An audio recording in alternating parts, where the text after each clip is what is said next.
Bom, boa tarde a todos. Obrigado aí pela participação. Eu sou o Carlos Eduardo Lima Jorge, presidente da APEOP, e hoje nós vamos tratar aqui nessa conversa, nessa reunião, dos aumentos extraordinários de preços de materiais de construção e seus efeitos sobre os contratos de obras públicas. Para isso, convidamos, então, o consultor jurídico da APEOP, Dr. Benedito Porto Neto, a quem eu agradeço aí a presença e a participação, Dr. Benedito. A pandemia nos trouxe várias surpresas, tanto no campo pessoal quanto no campo profissional. E uma dessas desagradáveis surpresas, sem sombra de dúvida, foi o aumento desproporcional de preços de materiais de construção que ocorreu, mais notadamente, a partir do mês de junho até o presente momento.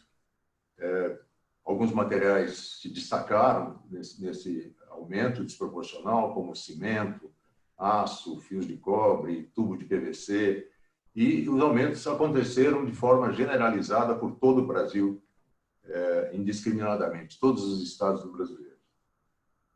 No início da pandemia, com a perspectiva de queda de demanda de materiais de construção, os produtores, a maioria deles, diminuiu a produção de materiais e depois, de certa forma, se surpreenderam num determinado momento quando a demanda começa a crescer. Mais justificadamente pelo fato da indústria imobiliária, do setor imobiliário, ter reagido bem. O agosto, por exemplo, deste ano, foi o melhor agosto em termos de venda dos últimos 5 anos no setor imobiliário, pelas estratégias que usaram em termos de venda online, pelos juros baixos, né, 2% de juros, leva também o imóvel a ser um bom investimento, e também pelo efeito formiguinha, que foi verificado a partir do auxílio emergencial, das parcelas de auxílio emergencial que o governo deu para a população. Várias reformas, pequenos ajustes, pequenas reformas em residências acabaram acontecendo. E essa demanda subiu em julho, subiu em agosto. E os produtores, ao invés de restabelecer a produção para atender o mercado interno, dispararam a subir os seus preços. Claro que tem outros fatores, em alguns casos, como, por exemplo, a alta do preço de dólar, etc., mas o fato concreto é que o aumento de 5, 6 materiais básicos acabou puxando também aumento em outros materiais que nem tem justificativa para fazer. A APEOP preside a área de infraestrutura, a Comissão de Infraestrutura da CEBIC, Câmara Brasileira da Indústria da Construção. E, no âmbito da CEBIC, nós discutimos muito qual seria a estratégia mais eficaz para nossas instituições adotarem para buscar conter esses aumentos de preço. Nós sabíamos de antemão que estaríamos lidando com os pesos pesados, aí, sobretudo no caso do aço e do cimento. Não adiantaria ações pulverizadas, ações regionais, ir para a PROCON. Esse pessoal sabe direitinho lidar com esse tipo de situação. Então, o que a Câmara Brasileira, a CEBIC, fez foi noticiar a Secretaria da Advocacia da Concorrência no Ministério da Economia, através de um documento técnico muito bem fundamentado, onde demonstrou a evolução desses preços e as principais razões dele, e também uma questão de não atendimento já de demanda, né? Já estava começando a faltar esses materiais dos canteiros. Disparamos também uma operação de mídia em todo o país, acho que todos vocês tomaram conhecimento, tanto rádio, televisão, jornais, matérias até hoje estão sendo veiculadas, mostrando esses aumentos, mostrando os efeitos perversos desses aumentos de preço nessa conjuntura agora. A reação foi forte, né? O presidente da CEBIC recebeu notificação judicial, recebeu intimação da Gerdau, vieram por cima, né? Até bem mal feita a reação deles, mas acusando a CEBIC de ter difamado, né, o setor por falar em cartelas. Bom, nós continuamos aqui como instituição, como a PEOP, como CEBIC, firmes na nossa jornada, sem arrefecer diante de intimidações. Mas o efeito perverso que a gente vê disso que aconteceu e ainda os aumentos ainda continuam acontecendo, além das altas de preços, também o desabastecimento que a gente já está verificando em diversas obras. Os prazos mais longos e, às vezes, até com dificuldades mesmo, ou negativa de atendimento por algumas demandas das empresas. O que fazer, então, nessa situação? Nós vamos ouvir, então, o Dr. Benedito Porto Neto, diante dessa questão, nos colocar a legitimidade de pleitos de reequilíbrio, qual o melhor caminho que as empresas devem seguir, enfim.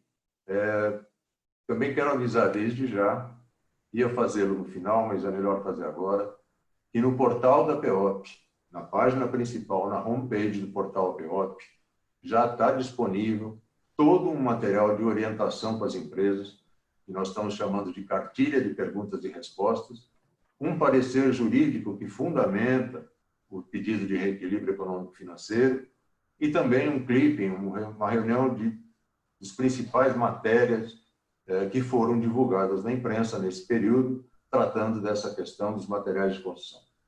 Doutor Porto Neto, só queria avisar que, depois da sua exposição, nós vamos abrir para alguns dirigentes intervir e fazerem perguntas, e quem está nos assistindo, desde já, fique à vontade, pode dirigir suas perguntas através do chat que aparece ao lado aí da transmissão. A palavra é sua, doutor Neto. Obrigado mais uma vez e vamos ouvir. Boa tarde para todos. Eu que agradeço o convite para participar aqui dessa discussão, muito mais um bate-papo do que propriamente uma exposição. Quando eu comecei a conversar com o Carlos sobre essa apresentação, a gente julgou muito mais importante tratar dos aspectos práticos, né, das dúvidas concretas, do que da teoria geral sobre o princípio do equilíbrio econômico-financeiro dos contratos públicos, dos contratos administrativos. Porque, no fundo, essa noção teórica, ela é muito conhecida. Eu suponho, acredito, que todas as empresas já têm, em algum momento, enfrentado um desequilíbrio econômico-financeiro numa relação contratual e tenha sofrido aí as agruras de restabelecer esse equilíbrio econômico-financeiro. Eu fui fazer um resgate aqui, Carlos, de 86 até 93, praticamente todos os anos houve um plano econômico com discussões sobre reequilíbrio econômico-financeiro, sobre recomposição de preços contratuais. Então, para nós aí, que somos mais velhos, a gente tinha dado uma folga aí durante um período, mas agora a gente volta a enfrentar esse assunto, esse problema.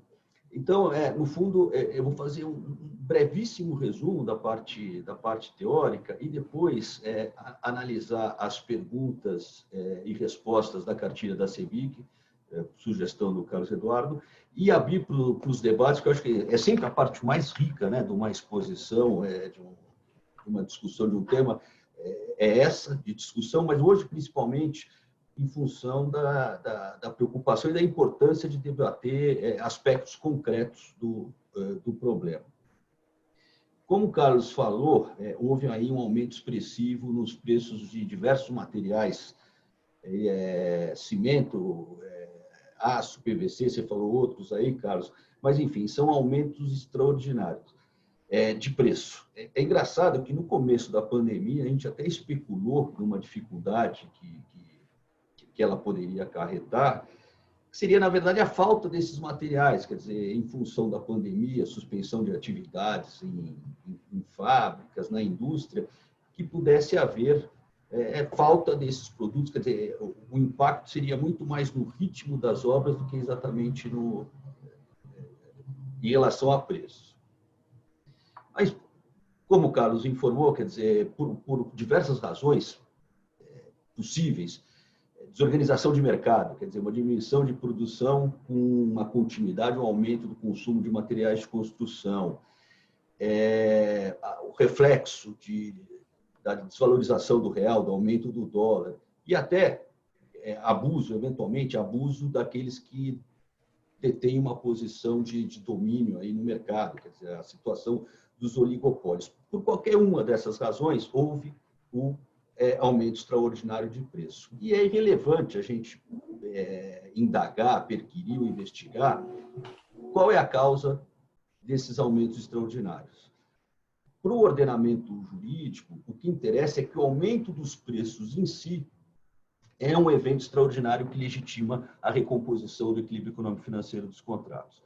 Quer dizer, já a Constituição Federal, no artigo 37, inciso 21, ela prescreve que nos contratos com a administração pública devem ser mantidas as condições efetivas da proposta. Entendimento comum em relação a esse dispositivo é que, quando a Constituição fala em condições efetivas, ele está se referindo às condições reais, não apenas nominais. Portanto, é o preço substancialmente real.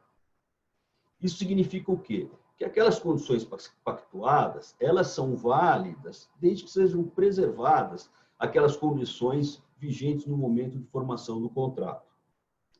Aquelas condições vigentes naquele momento e aquelas condições que podiam ser previstas pelas partes. E o artigo 65.2 da Lei 8.666, que é a Lei Geral dos Contratos Administrativos, que disciplina os contratos, portanto, de obras e serviços de engenharia, ela também trata do assunto no artigo 65, inciso 2, a linha D, quando diz que os contratos eles poderão ser alterados por acordo das partes para restabelecer a relação que as partes pactuaram inicialmente entre os encargos do contratado e a retribuição da administração para a justa remuneração da obra, serviço ou fornecimento, objetivando a manutenção do equilíbrio econômico-financeiro inicial do contrato, na hipótese de sobrevirem fatos imprevisíveis ou previsíveis, porém de consequências incalculáveis, retardadores ou impeditivos da execução do ajustado, ou ainda, em caso de força maior, caso fortuito ou fato do príncipe, configurando área econômica extraordinária e extracontratual. Então, o que significa isso? No contrato administrativo, há uma relação inicial entre os encargos da contratada e a sua remuneração. Essa relação, estabelecida inicialmente, ela não pode ser impactada, ela não pode, esse peso e contrapeso, ele não pode ser alterado em função de áreas econômicas extraordinárias. Aí, como disse, embora todos esses aumentos, direto e indiretamente, decorram da pandemia, sem sombra de dúvida, é um fato imprevisível, mas, independentemente disso, o próprio comportamento do preço anormal é um fato imprevisível. Portanto, o que interessa aqui é o comportamento excepcional do preço.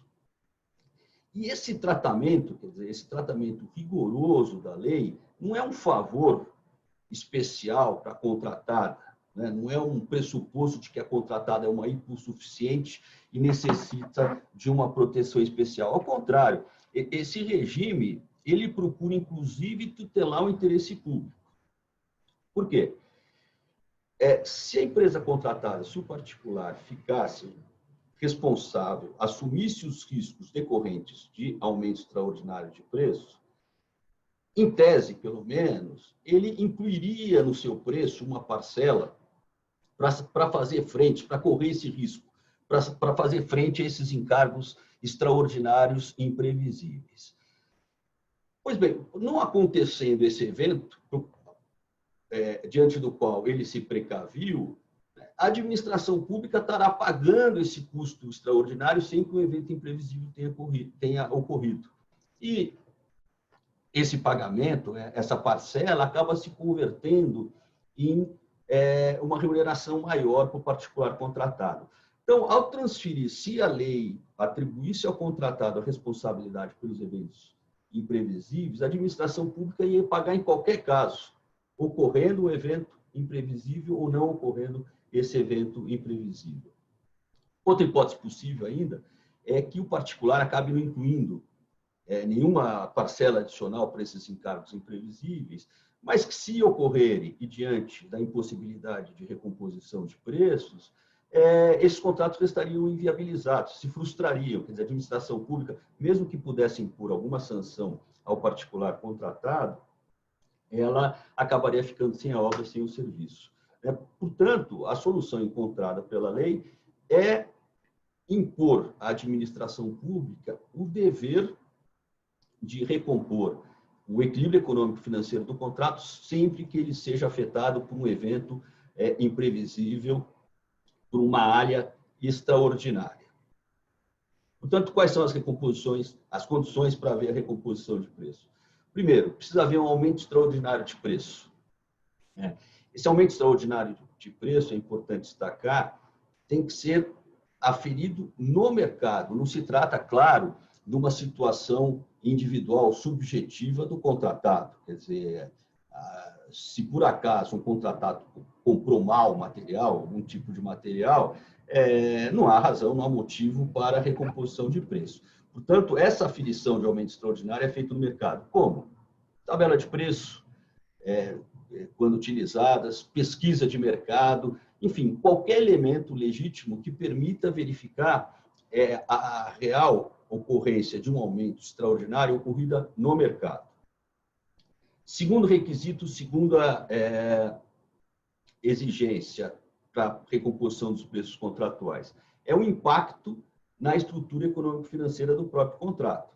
Quer dizer, o contratado ele tem que demonstrar que a execução de uma obra já realizada, de uma parcela já realizada, foi efetivamente afetada por esse aumento extraordinário e que as futuras também sofrerão esse mesmo impacto. Quer dizer, em relação àquelas parcelas da obra que foram executadas antes do aumento de preço, é claro que essas parcelas anteriores ficam fora dessa recomposição de preço. Portanto, uma condição fundamental é a demonstração desse impacto na própria estrutura do contrato. E a terceira, que é sempre o ponto mais sensível na discussão de recomposição de preços, é discutir qual a exata medida para restabelecer a relação inicial entre a remuneração do contratado e os encargos por ela assumidos. Quer dizer, nesse ponto específico, se trata de investigar a composição dos preços contratuais, ou uma composição de preços que havia no edital de licitação, que acaba fazendo parte do contrato, ou que foi apresentada na própria proposta, para verificar qual é a repercussão daqueles insumos sobre o preço final do contrato. Portanto, qual é a quantidade desses serviços, qual é a parcela em relação ao preço que esses serviços representam. Portanto, esses são os três requisitos que, diante da situação concreta, situação real agora, asseguram a recomposição do preço contratual. E, nesse sentido, a CEBIC fez aqui essa planilha, fixando algumas questões aqui práticas, como eu me referi, para viabilizar esse pleito. Portanto, a primeira pergunta da planilha: a elevação expressiva no preço de insumos da estrutura de custos de contratos públicos de obras e serviços de engenharia enseja o direito das empresas ao correspondente equilíbrio econômico-financeiro? Aí a resposta é sim.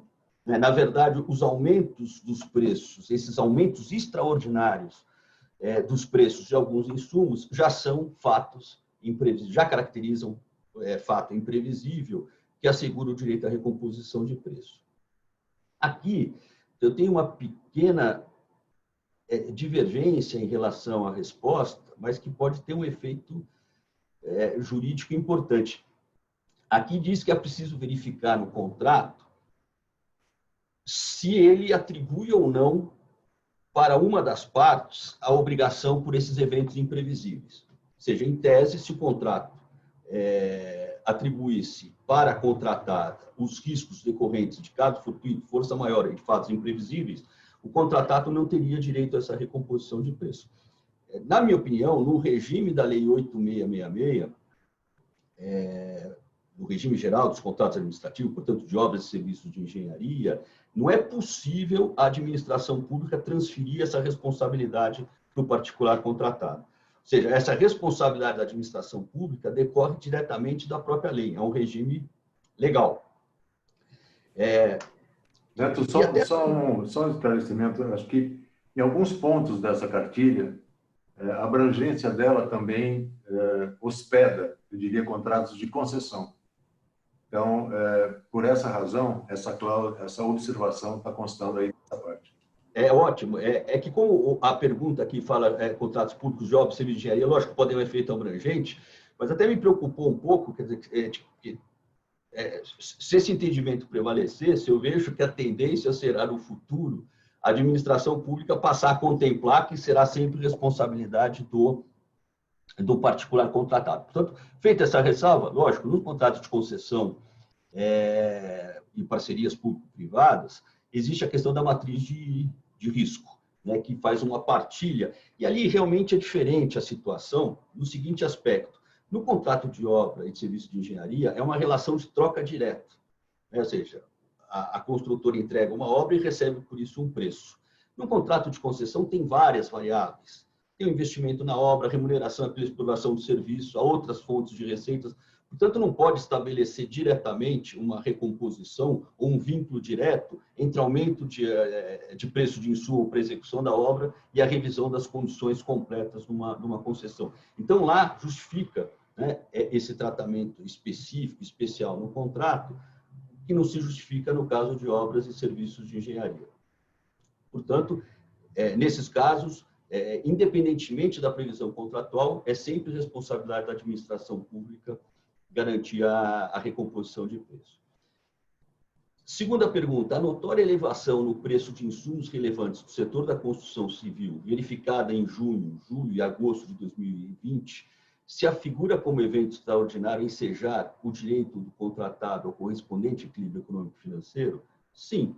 Sendo extraordinário esse aumento, já está caracterizado como um evento superveniente, imprevisível. De qualquer forma, ainda tem um reforço de argumento, que é o fato desse desequilíbrio geral, enfim, dessas razões estarem apoiadas numa pandemia que também é em si um evento imprevisível. Portanto, todos, quer dizer, junho, julho, agosto, setembro, que vier, período que houver um aumento extraordinário, e o que é um aumento extraordinário? É aquele que não podia ser previsto, muito acima da inflação e muito acima do próprio comportamento desses preços setoriais ao longo dos últimos anos, ou do período em que é elaborada a proposta que deu origem ao contrato. Esse ponto é importante, eu chamo a atenção, né? Porque tem muita gente que pergunta, tem alguma métrica oficial para determinar o que é extraordinário? Eu sei que na legislação, não, né? Mas acho que o conceito é isso que você acabou de falar, né? Pois na legislação não tem, enfim, salvo, claro, é possível que algum município ou em algum estado tenha alguma regra especial, mas eu não tenho conhecimento de nenhuma legislação que trate diretamente do assunto. Também não tenho conhecimento de nenhum contrato que contemple, que defina previamente o que seja aumento extraordinário de preço. E eu queria reforçar, até pela minha posição no item anterior, que o contrato não pode amesquinhar aquela garantia da própria Lei 8666. Falar que aumento extraordinário de preço aquele superior a 20% no período, por exemplo, que no fundo já é um comportamento atípico. O que eu acho que garante o reequilíbrio é isso, é o fato de ser um aumento fora da curva do comportamento dos preços da economia de uma forma geral ou daquele produto em especial. A terceira pergunta, eu já falei anteriormente, que é a comprovação do impacto gerado, claro, desse aumento no preço contratual. E aí eu junto com a seguinte, para responder as duas questões juntos. Desculpa, não é a quarta, é a quinta. Enfim, independentemente disso, quer dizer, tem que ser demonstrado o impacto dessa variação extraordinária de preço no preço contratual. Esse é o primeiro ponto. A outra questão, se pode haver uma compensação, é uma das questões aí, desse aumento extraordinário com a redução do preço de outros produtos. E aí a resposta eu acho que tem que se dividir em duas partes. Em caso de redução extraordinária de preço, ou seja, aquela redução muito acima do normal e da previsível, também aplica todo esse conceito, também se aplica para reduzir o preço contratual. Mas que isso é difícil, é raro de acontecer. O que a administração pública procura fazer algumas vezes, e não pode fazer, é compensar o aumento extraordinário com as reduções ordinárias de preço, por aquela oscilação normal de mercado durante a execução do contrato. Portanto, a recomposição de preço para repassar para o preço contratual aqueles aumentos extraordinários, não deve ser compensada com eventuais reduções ordinárias de preço, aquelas reduções comuns. É claro que sim, enfim, não tenho conhecimento de nenhum caso, mas se houvesse uma redução excepcionalíssima, extraordinária, com uma redução muito grande de preço, aí se aplicaria para essa redução o mesmo tratamento das normas e princípios para os aumentos de preço. Esse raciocínio, né, que me permita, de compensação, nós vivemos quando iniciamos no DENIT o debate para reequilíbrio econômico-financeiro de contratos em função do aumento do asfalto. Numa reunião que nós tivemos, a primeira que nós tivemos, já na presença de um juiz, porque nós entramos com uma ação,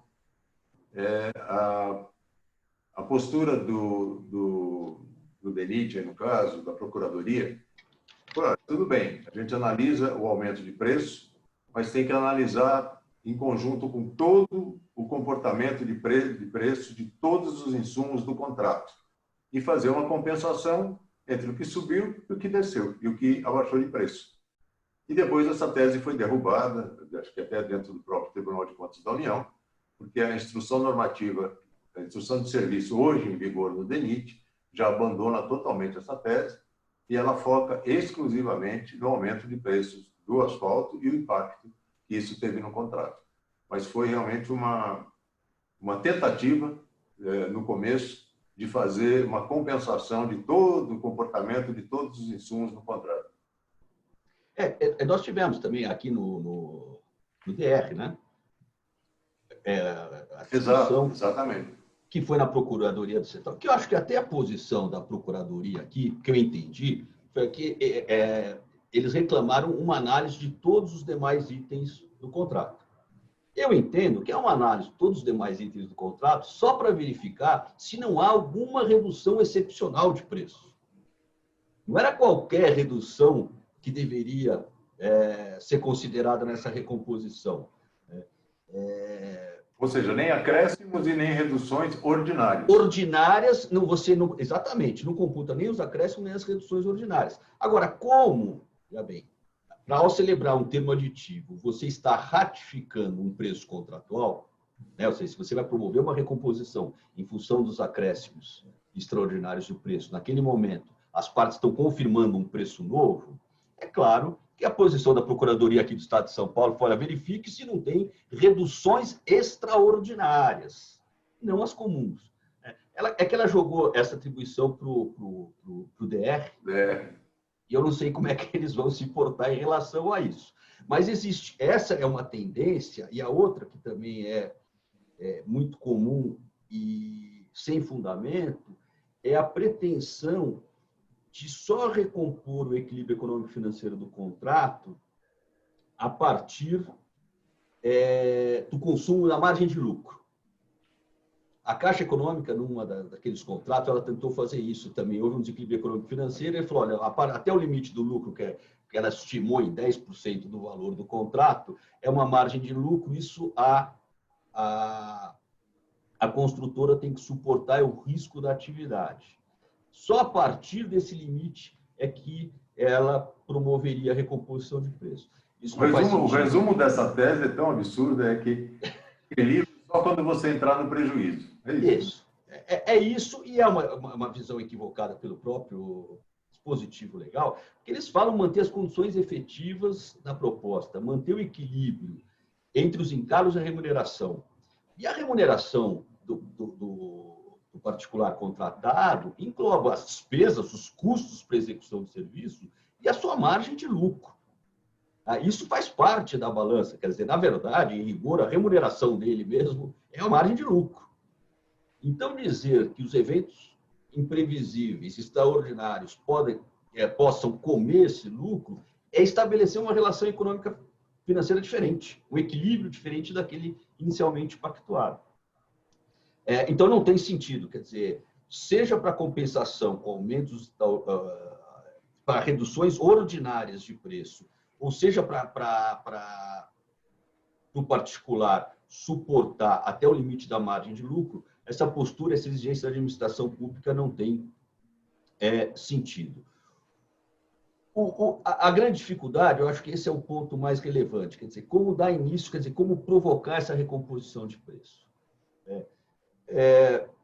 No fundo, a questão de prova ela é fundamental, quer dizer, fornecer os elementos necessários para a administração pública, tanto para demonstrar o aumento extraordinário dos preços dos insumos que tenham tido esse comportamento, como o impacto em relação a esses aumentos, o impacto desses aumentos na relação contratual, quer dizer, o encaminhamento de um pleito, de um requerimento e o fornecimento dessas informações que são fundamentais para garantir esse direito à recomposição de preços. E aí que vem para a resposta, quer dizer, qual é a providência que as empresas podem tomar caso a administração pública não promova essa recomposição de preços. Eu diria que aí são duas possibilidades. A primeira é ela nem responder esse requerimento. E aí a cartilha indica uma possibilidade que é propor, adotar uma medida judicial para exigir a resposta. Porque todo mundo que apresenta algum pleito perante a administração pública tem direito de obter uma resposta. Sem essa resposta, ele pode pleitear a obrigatoriedade do encaminhamento dessa resposta. E a segunda, eventualmente, essa é mais onerosa, é mais demorada, é abandonar a via administrativa e ir diretamente para a via judicial, né, para exigir a condenação judicial na recomposição do equilíbrio econômico e financeiro. E daí surge essa questão, quer dizer, a empresa, durante esse período, ela pode paralisar a execução da obra ou não? Aí não existe uma resposta única, objetiva.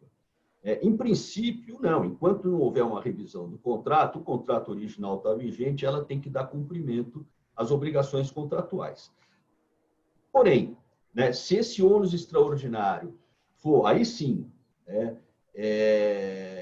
houver um impacto substancial, quer dizer, colocar a empresa numa dificuldade econômica do cumprimento dessas obrigações, ou seja, representar uma onerosidade excessiva, aí ela pode sim deixar de cumprir essa obrigação até que haja o restabelecimento do equilíbrio econômico-financeiro do contrato.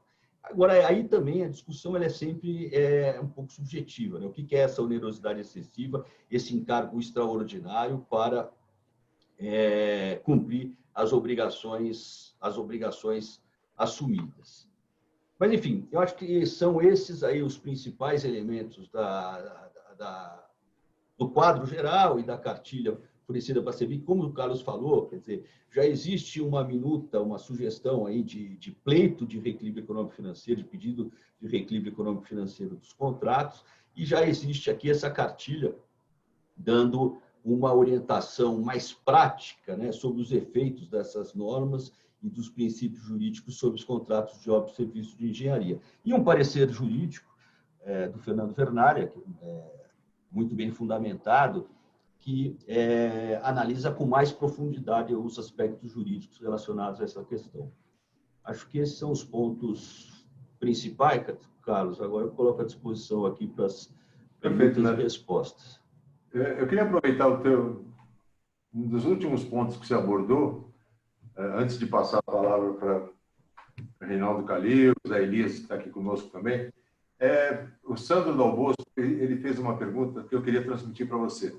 Na elaboração do pedido de reequilíbrio, é determinante indicar exatamente o valor que pretende se equilibrar no aditivo ou indicar, ou seja, já indicar o valor e não fazer um pedido genérico, por exemplo, em porcentagem. né? Teria que fazer já... É como a gente viveu isso. Lógico, as empresas que fizeram individualmente no asfalto novo da prefeitura, cabe bem essa análise, né? E ele continua a pergunta dele, que em caso de fazer um aditivo de prazo, por exemplo, após o aumento extraordinário, em que não se toca na questão de preço, ainda assim eu posso fazer o reequilíbrio ou precluiu o direito dele buscar o reequilíbrio? Bom, são duas perguntas bastante importantes, especialmente a segunda. Eu vou até começar por ela. Esse realmente é um problema muito sério, né? Inclusive, há decisões judiciais conflitantes a respeito desse assunto. Existe uma tendência da administração pública em alegar que qualquer ato praticado posteriormente ao aumento extraordinário de preço implica numa concordância tácita, né, com esse aumento, portanto, com uma renúncia à recomposição dos preços contratuais. Na própria questão do asfalto novo, ocorreu essa alegação, embora as empresas tivessem encaminhado previamente uma correspondência fazendo ressalva, fazendo pedido dessa recomposição. Por isso, eu acho que aí sim, eu acho que uma recomendação importante é isso, a assinatura de qualquer termo aditivo contratual, ou no próprio instrumento do aditivo, ou mediante uma correspondência paralela, fazer expressamente a ressalva que a assinatura do termo aditivo para prazo ou para qualquer outra finalidade não importa em renúncia à recomposição dos preços contratuais, né? E aí, até aproveito o gancho, veja bem, o direito da recomposição também está assegurado para aquelas empresas que concluíram as obras, certo? Desde que, esse é outro ponto importante, não tenha havido uma quitação final, né? Portanto, se houver uma entrega da obra, é importante que, num termo de entrega, no termo geral de quitação, se faça a ressalva do direito à recomposição de preço em função desses aumentos extraordinários. Aí, em relação ao pedido, eu acho que aí é um misto. É difícil, já no pleito inicial, você apresentar integralmente toda uma documentação e já demonstrando cabalmente quais são os impactos desses aumentos no preço contratual para fazer já um pedido certo. Porque isso demanda uma análise técnica complexa. Mas, ao mesmo tempo, um pedido muito genérico, sem alguns elementos básicos que demonstrem pelo menos os aumentos de preço, né, pode descartar. Quer dizer, a administração pública pode não considerar um pedido em tese. Portanto, eu acho que nesse primeiro momento é importante, junto com o pleito, encaminhar alguns elementos, pelo menos, que demonstrem os aumentos extraordinários de preço. Mas não precisa ser exaustivo, a ponto de fazer prova de todos os aumentos extraordinários. Isso, o pedido administrativo, nesse ponto, ou pelo menos deve ser, segundo a legislação, muito parecido com o judicial. Tem que ter um pleito inicial, depois tem uma fase própria para a produção de provas. É nesse momento que aí sim haverá uma discussão cabal e completa, né, dos aumentos que vão ser recompostos e do impacto desses aumentos sobre os preços contratuais. Beleza, Neto. Até eu aprendi com essa última aí, essa noção aí. Eu queria que o Augusto colocasse o Reinaldo Calil, nosso presidente do Conselho,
está realmente em testemunhos que eu tenho ouvido de empresas associadas da PO e de outros pontos do Brasil, tem gente entregando o contrato, porque não tem condições de fazê-lo.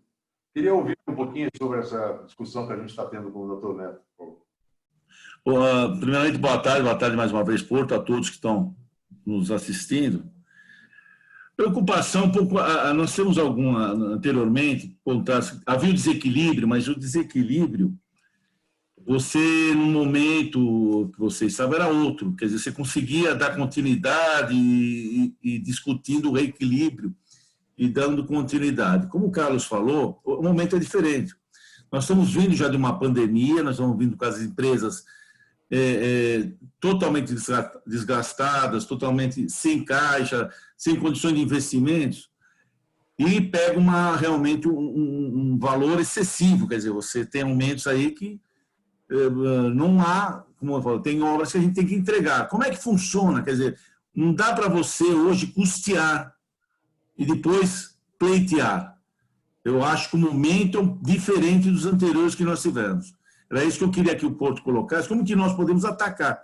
Eu vejo que é uma forma diferente o ataque hoje jurídico para a resolução desse problema que está sendo iminente, está sendo grave. O momento agora é que as empresas não estão, pelo menos as que estão nos contactando, a mim também, não conseguem dar continuidade, não tem condição. Não é questão nem daquela questão de lucro, que eu acho também ridículo. Quer dizer, nós temos empresa para obter lucro, quer dizer, e aí nós temos que dar esse lucro para o contratante.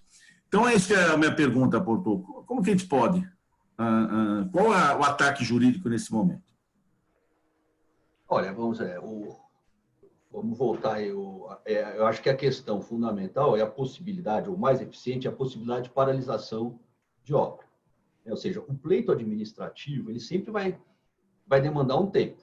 E nós tivemos uma experiência agora no Asfalto Novo, que é uma situação muito clara, porque o aumento de preço, além de ser significativo, era uma média de 12%, né, Carlos? 12%, 15% de aumento quase a cada mês, era informado oficialmente pela Petrobras, portanto, havia uma comprovação muito direta e muito fácil desse aumento extraordinário. Mesmo assim, o prazo para recomposição de preço e para recebimento é um parto de girafa, que é um ano também, que descobri agora recentemente. Então, qual é a solução de força para agilizar esse processo? É a paralisação. A paralisação, em regra, a ideia no contrato administrativo é que a paralisação vai contra o interesse público. Claro, vamos dizer, os contratos administrativos eles são estruturados para que as obras sejam concluídas, que os serviços sejam entregues. Mas naqueles casos em que o impacto desses aumentos extraordinários seja significativo, que pode, inclusive, importar na ruína do contratado, ele está autorizado a paralisar. Estava comentando com o Carlos aqui, antes de começarmos, aqui mesmo nesse ambiente virtual, em algumas obras privadas, o impacto foi de 20% no preço total da unidade. Quer dizer, isso é um aumento insuportável. Quer dizer, a empresa não está obrigada a suportar esse encargo para depois de pleitear uma recomposição de preço. E, aliás, se tiver que ir para a justiça, para a condenação da administração pública daqui a uma dezena de anos, para se transformar num precatório, para depois virar recurso aí para a Bolsa... Para a renda cidadã. Para a renda cidadã. Então, quer dizer, agora o inverso também é verdadeiro. Quer dizer, naqueles casos em que o impacto, ainda que exista, seja pequeno, porque a obra está no final, ou porque aquele insumo tinha um impacto pequeno na composição de preços, não legitima também uma paralisação de plano. Quer dizer, então, isso precisa verificar em cada caso concreto, quer dizer, qual o impacto desses aumentos extraordinários sobre o preço contratual. Se for significativo, a única recomendação que eu daria é que, antes da paralisação, comunicar a administração pública numa postura de lealdade com a fé. Diante da impossibilidade de arcar com esses encargos extraordinários, quer dizer, está suspendendo a execução da obra até que haja uma recomposição desse preço que permita a continuidade. Quer dizer, o reequilíbrio é uma condição necessária para regular a execução da obra. E por esse mesmo fundamento, por essa mesma razão, outro fator importante é que eventual atraso em cronograma em função dessas dificuldades também não é motivo para imposição de sanção. Se a empresa pode, em tese, até paralisar a obra em razão dessas dificuldades, se ele enfrenta essas dificuldades, ainda que fora do cronograma, é uma razão legítima que, portanto, afasta a imposição de qualquer sanção. Beleza. Eu acho que reforça muito essa instrumentação das empresas. Lógico, a decisão sempre é comercial, é da própria empresa.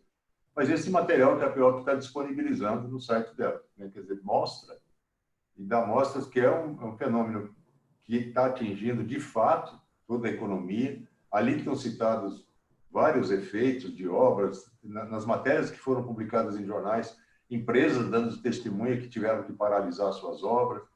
Então, assim, a gente disponibilizou um material que realmente ajuda aí nessa formatação, e é óbvio que a PEOP está à inteira disposição aí. Calil, mais alguma questão? Eu queria passar para o Zé Elias também, que está aí, da PEMEC. Não, obrigado, Rui Porto, mais uma vez. Imagina. Zé Elias. Pois é, a coisa está complicada realmente. Tem algumas construtoras, inclusive do interior, me ligando, como faz reposição, um caso bem interessante. Ela assinou um contrato de registro de preço no interior, uma das construtoras, em maio.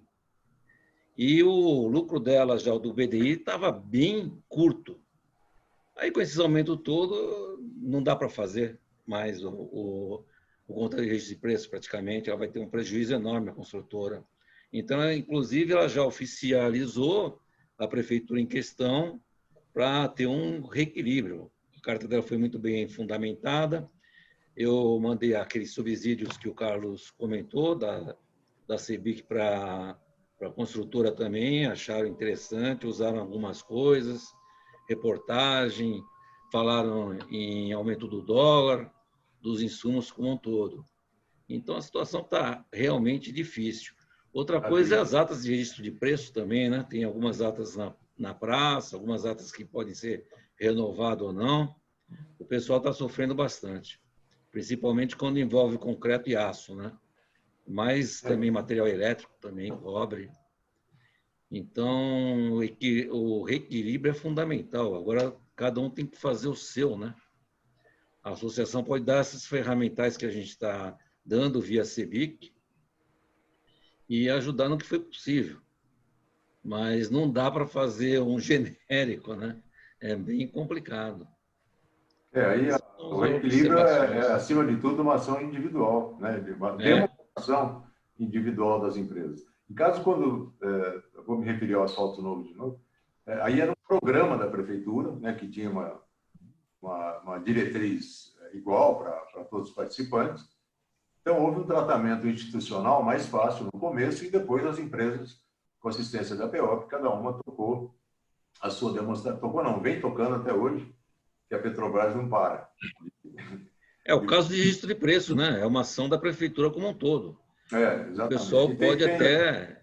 Tem algumas prefeituras, eu tomo conhecimento disso por conta da comissão que eu presido lá na CEBIC, que a iniciativa está partindo das secretarias ou de prefeituras, procurando os sindicatos locais, tomar a iniciativa aí, primeiro, as próprias contratantes.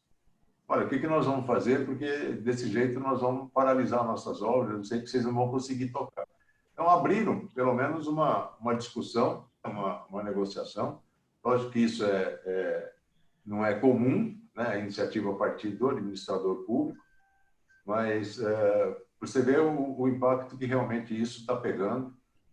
Em todo o país do Nordeste tem situações dramáticas de empresas que têm 1 ou 2 contratos para sobreviver e vão ter que entregar os contratos ou, como o Neto disse, buscar a paralisação deles, né? Porque realmente ninguém está falando aqui de aumento ordinário, né? Foi um negócio tão surpreendente que, assim, na sequência, 10%, 12%, 18%, né, todos os meses. Então, você tem insumo que está com 52% de variação de preço na pandemia. É um negócio, assim, inacreditável mesmo, né? Eu acho, Carlos, o seguinte, as grandes contratantes, prefeituras, estados, prefeituras e capitais, e órgãos também, e estatais, tem grupo de obras que você pode juntar, como foi no asfalto novo, que você falou. Sim. É claro que tem que ser individual, porque cada contrato tem os seus valores, às vezes difere uma outra coisa. Mas eu acho que toda a solicitação, a formatação do pedido, o embasamento jurídico, tudo isso acho que pode ser feito em conjunto, né, Carlos? Por exemplo, tem construções de escolas que estão hoje, tem construções hospitalares, quer dizer, você tem alguma outra coisa, ou UPAs que são construídas, são grupos, às vezes, de uma obra que é o mesmo, ela tem uma similaridade, que eu acho que pode haver um conjunto, e nesse sentido, como foi feito esse exemplo, que foi muito bom, assim, em termos de conseguir, claro, conseguiu se efetivar. O pagamento também é outra briga que a gente sabe enorme, mas... Mas meu ponto de vista coincide porque quando a gente tem uma padronização num programa, o institucional, né, uma pessoa que pode entrar, dando as características da situação, né, eu acho que dando aqueles elementos centrais, demonstrando o impacto que tem naquele perfil de obra, e a partir daí estabelece-se, né, uma relação com o contratante para formatar, primeiro, ter a visão administrativa ou jurídica mesmo do contratante, que é, olha, cabe equilíbrio, então vamos partir para formatar o como. Né? É isso, Sim. né? Acho que é mais ou menos isso o caminho. Né? Desculpe, Porto, eu acho só para complementar o Carlos, aí que a função da associação é juntar, porque ser sozinho, já tentei muitas vezes, equilíbrio é muito difícil. Aí fica na cabeça. Uma força de um conjunto de empresas, realmente, não tem o que falar, é lugar comum, mas é uma força que consegue, pelo menos, a maior força. Era isso. Eu acho que isso é fundamental. Inclusive, estamos fazendo agora algum trabalho, são empresas que estão se reunindo com esse propósito. Quer dizer, para situações uniformes, funciona e funciona bem. Porque, na verdade, é o seguinte, o reconhecimento dos aumentos extraordinários, isso serve para todo mundo. Você vai reconhecer que o cimento, o tubo de PVC, já serve para todo mundo. Outro ponto importante é a composição de preço. Quando as obras são uniformes, você pode fazer uma discussão para definir o peso de cada um desses insumos na definição final do preço. E depois, aí sim, que depende de cada construtor. É a fase que cada um está, que já executou. Aí vai haver uma demonstração individual desse impacto. Mas facilita muito, por todos esses aspectos, a reunião de empresas em situações uniformes. Perfeito. E aí dá realmente dá aquilo que o Calil falou, de uma força mais institucional, né? Pois é, claro. Para isso, eu acho que o Zé Elias ressaltou, acho que é importante, quer dizer, a questão da paralisação. A hora que você demonstra que diversas empresas do setor estão enfrentando essa dificuldade, paralisando obra, você dá o respaldo. Quer dizer, a preocupação é descaracterizar exercício abusivo do próprio direito. Quer dizer, você paralisar uma obra como uma medida abusiva. Mas se você consegue demonstrar, por meio dessas reportagens, por meio desses elementos, que diversas empresas estão nessa situação e não conseguem dar execução à obra, isso dá um respaldo importante. Eu ia dirigir uma pergunta para o Neto, e o Sandro aqui no chat até roubou minha pergunta, porque foi uma situação que o pessoal do Paraná me consultou esses dias. Eles participaram de uma licitação, não assinaram o contrato ainda. A oferta de preços, né, a tabela de origem de preço deles, acho que datava de março, portanto, os aumentos ocorreram todos posteriormente. Agora, a administração está chamando para assinar contrato, e eles me perguntaram se cabia fazer uma ressalva antes da assinatura do contrato. Eu recomendei, eu não sou advogado, mas eu recomendei a ressalva, porque eu falei, olha, nós já vivemos isso, e ouvimos na lata que, olha, quando você assinou o contrato, você sabia das condições e você aqui é seu, você concordou com as condições sabendo da elevação de preço. Então, eu realmente recomendei a ressalva. É isso, Neto? E cabe ressalva? Eu acho que é fundamental a ressalva nesse caso específico. Porque, pelo que eu estou entendendo, é isso. Quer dizer, já houve um aumento extraordinário de preço, e você é chamado para assinar o contrato. Portanto, para confirmar aquela condição que você sugeriu na fase de licitação. É importantíssimo, né, nessa fase, deixar claro que isso não importa em renúncia à recomposição do equilíbrio econômico-financeiro do contrato. Acho que sob pena de realmente haver renúncia e perder esse direito. E digo mais até, eu acho até que a empresa não é obrigada a assinar o contrato. Tá? Eu acho até que a empresa não é obrigada a assinar esse contrato, porque ela não pode confirmar uma condição que ela sabe que não é mais aquela que, Sim. que ele Mas propôs. um caso até agora aconteceu com a empresa, agora é VPP, antiga Baspera, VPP, tem uma obra no interior do Sesc, uma obra até de 50 e poucos milhões, e aí assinou o contrato, fez um questionamento, fez reuniões e tudo mais, sabe? Ele queria falar, agora, ganhei essa obra 3 meses atrás, teve um aumento excessivo. Mas, olha, não tem jeito, você tem que assinar o contrato e assumir os preços. Ele não assinou, ele abdicou de assinar o contrato. É uma obra interessante. Ele falou, não teve, tomou a decisão, falou, não dá. Neto, tem um problema do TC também, hein? Tribunal de Contas. A Constituição fala, acho que isso é importante, eu acabei não ressaltando, que a Constituição fala na manutenção das condições efetivas da proposta. O equilíbrio econômico-financeiro, ele nasce, não é na assinatura do contrato, é no momento em que foi oferecida a proposta. Esse é o equilíbrio que tem que ser mantido ao longo do contrato. E ninguém está obrigado a assinar, a aderir a um vínculo contratual já desequilibrado. Eu acho até que é uma postura de lealdade.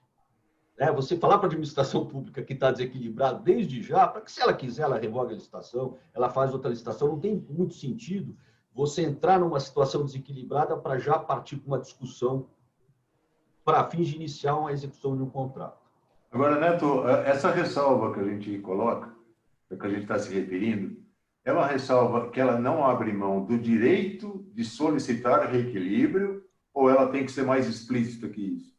Não, eu acho que sempre que for mais claro é melhor, né? Mas é o seguinte, que com relação a esses aumentos extraordinários, ou por qualquer outra razão, ele informar que a assinatura desse contrato não importa em renúncia de direito, especialmente em relação à recomposição por esses aumentos extraordinários, que se reserva o direito de pleitear. Perfeito. Isso basta.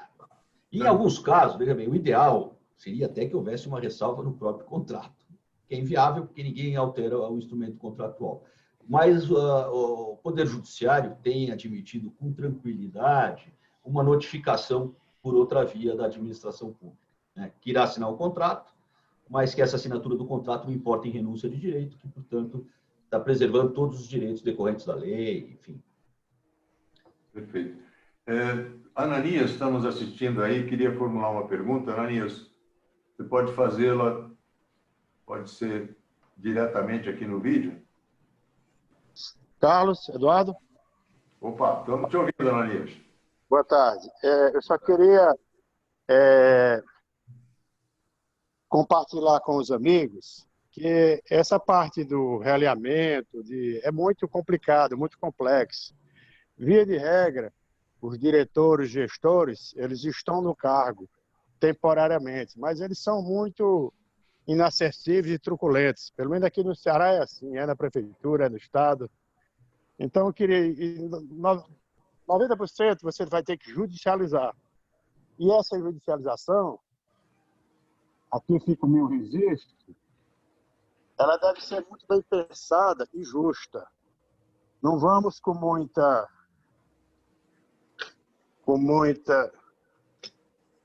expansão, não, porque hoje tem um item que nos apavora muito, que chama-se sucumbência. É só para registrar isso aí. A sucumbência hoje, ela é um risco muito grande para a gente. Não estou desestimulando a não entrar na justiça, não. Temos que entrar porque só ela que resolve.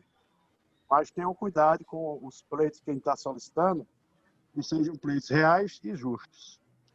Ok? Muito obrigado pela oportunidade. Nada, obrigado a você, Ananias, nosso grande estado aí do Ceará. Eu não estou verificando mais nenhuma pergunta, deixo as últimas palavras aí para o Porto Neto. Antes disso, deixar a PEOP à inteira disposição das suas empresas associadas. A função da entidade, num momento como esse, é exatamente a de representação institucional em defesa dos legítimos interesses do setor, e nada mais legítimo do que essa recomposição. A gente sabe, e de certa forma foi isso que o nosso último palestrante aí, o convidado Ananias falou, existe o apagão das canetas, né? O apagão das canetas é um medo absurdo e absoluto do administrador público decidir qualquer coisa que diga respeito ao aditivo, que diga respeito ao equilíbrio, por conta de colocar o CPF dele na mira ou na linha de frente em relação a tribunais de contas. Então, muitas das vezes, a ação institucional é que pode garantir, de certa forma, um conforto maior para o administrador decidir, na medida em que a gente caracteriza essa situação do reequilíbrio como uma situação que pegou o Brasil inteiro, que está pegando todo um programa de obras, que está afetando um conjunto de empresas, então pode dar um pouco mais de conforto para o administrador decidir. Então, da minha parte, eu sei que do Reinaldo Calil é a mesma coisa, nós estamos exatamente colocando a PEOP à disposição das empresas associadas. A coisa mais fácil que tem na PEOP é entrar em contato comigo ou com o Calil. Então, ainda mais na pandemia, a gente já não tem mais hora, não tem mais nada, né, Calil? Vai, conversa de dia e conversa de... É dioturno agora. Agora é dioturno. Então, eu deixo as palavras finais aí do Dr. Benedito Porto Neto, agradecendo mais uma vez a tua participação, né? Obrigado. Eu que agradeço aí o convite. Espero ter contribuído para esclarecer alguns pontos e reforçar aí que a PEOP está à disposição. Eu acho que qualquer dúvida adicional em relação a esse tema, só consultar a PEOP que a gente está aqui à disposição para esclarecer. E chama a atenção, Carlos, eu acho que um fato que é realmente muito importante, o trabalho institucional da PEOP, é o reconhecimento formal dessa situação de desequilíbrio. Eu até me recordo aqui, fiz referência no começo da exposição, na época do Plano Cruzado, que nós conseguimos 2 decretos determinando a recomposição genérica dos contratos do Estado de São Paulo. Na época do Franco Montoro, primeiro foi um decreto autorizando a recomposição de preço para repassar o aumento da mão de obra e, algum tempo depois, em seguida, para repassar o aumento do preço dos materiais, porque na época estava o congelamento lá do Plano Cruzado. Então, esse papel, eu acho que da PEOP institucional, para reconhecimento das situações de desequilíbrio e até para uma autorização genérica, é muito importante para os resultados concretos aí das empresas. Perfeito. Então, mais uma vez, obrigado a todos. Obrigado aí também, Elias, por ter contribuído aí com a gente. Continuamos à disposição de todos. Uma boa tarde e muito trabalho pela frente. Obrigado, Neto. Obrigado, boa tarde para todos aí.